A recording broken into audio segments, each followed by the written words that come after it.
listening to EchoZone FM, a transmission from the thresholds of reality, stories where the line between truth and illusion begins to fade. Tonight, we open the signal again. Welcome back to EchoZone FM. Today's signal cuts deeper into a place where silence doesn't mean peace and answers don't come without cost. In episode 3 of The Never-Ending Night, Mara Jennings faces the truth hidden beneath Eldridge and within herself. A facility sealed in silence, a protocol never meant to be triggered. At the edge of awareness, a choice awaits. The story continues now. The Never-Ending Night, Part 3. Chapter 8.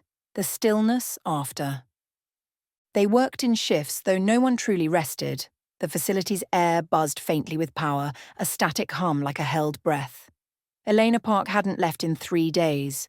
She paced between terminals with a cup of instant coffee in one hand and a stylus in the other, eyes constantly flicking between data streams that made less sense by the hour. Mara remained close by, half embedded in a sea of paper and digital files. Surveillance logs, project code names, heat maps of spatial interference. Most of it was fragmented. Pages ended mid-sentence. Some reports were deliberately blacked out. Others were simply corrupted, like the data didn't want to be read. None of it felt complete. The team had triangulated the rift's pulse to a radius just beneath the forest floor. Whatever the sphere had activated, it wasn't stable. Time wasn't just stretching in Eldridge, it was folding, glitching, retreating into itself. Streetlights flickered in loops. A pedestrian Mara filmed on Tuesday appeared in footage from Monday. One scientist claimed he saw himself walking to the facility before he'd actually left his house. Evening, if it could be called that, came without warning. The sky didn't darken, it simply stopped changing. The colour settled into a soft purple haze, like someone had turned down the saturation on reality. Elena stood at the central console, her fingers trembling as she input the final sequence. "Last pass," she muttered. "If this doesn't stabilise it, we have to consider containment instead." Mara watched from the corner, camera in hand, but not recording. The weight of everything they'd seen, the ripple effects, the duplicated shadows, the disappearing hours, was too strange to fit into a soundbite. A low rumble vibrated through the floor, more felt than heard. The lights above them flickered. One of the junior techs let out a sharp breath. And then silence. Total. Absolute silence. The kind that presses against your skull. The kind that feels like the whole world is listening with you. The monitors stopped glitching. The anomaly field collapsed inward and blinked out like a soap bubble in reverse. "It's done," Elena said quietly, her voice cracking with something between relief and disbelief. "We closed it. No alarm, no explosion. Just stillness, and the quiet return of a world trying to resume." The team didn't celebrate. No one moved right away.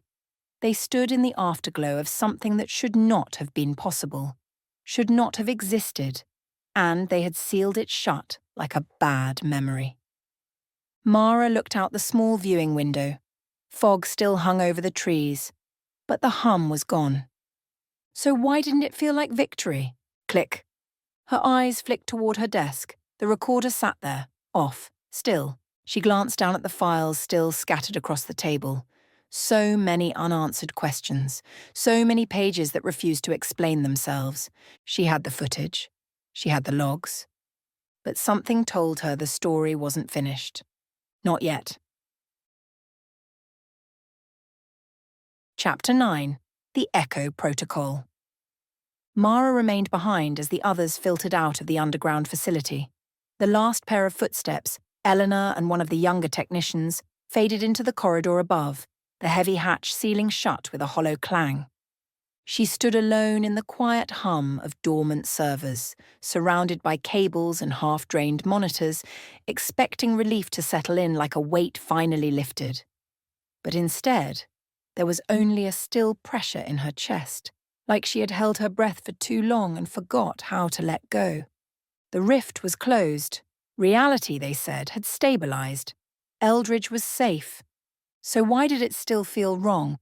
She moved through the chamber in silence, gathering her notes, voice recorder, tablet. Around her, the lab's glow dimmed into night mode, the way a room gently encourages its occupants to leave. But Mara hesitated.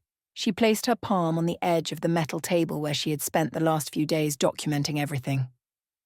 And then she looked up at the camera, just one of many embedded in the ceiling. "I hope you're still watching," she murmured, unsure who she meant. The government? The truth? Herself? She turned to leave. The screen blinked. Subject identified: Mara Jennings, resident of Simulation 21A. She felt her knees weaken. Simulation. Your participation has exceeded behavioral parameters. Protocol requires intervention. "What are you talking about?" she said, her voice sharp, rising over the hum of the facility. "You are part of a closed environment construct designed for long-term psychological observation. Your awareness is anomalous." Mara stared at the monitor, her thoughts a cyclone of denial and realization. A choice must be made. Memory erasure will restore compliance. Retention will grant continued awareness. But with restrictions, you will not be able to speak of this. A cursor appeared. "Do you wish to retain your memories?" She could feel her pulse in her throat. She didn't trust the voice. She didn't understand who they were. But she knew one thing with certainty. She wanted to remember. Her hand trembled as it moved to the keyboard. Yes. The screen went dark. The humming stopped. In the silence that followed, she could hear her own breath. Outside, the sun had fully set over Eldridge, casting long shadows beneath the quiet hum of streetlights. Inside the facility, Mara Jennings, journalist, anomaly, and resident of Simulation 21A, stood in the stillness, caught between memory and erasure, truth and illusion. At the edge of her known reality, she made her choice. And somewhere beyond the walls of the simulation, the system recalibrated. Thank you for listening to episode 3 of The Never-Ending Night.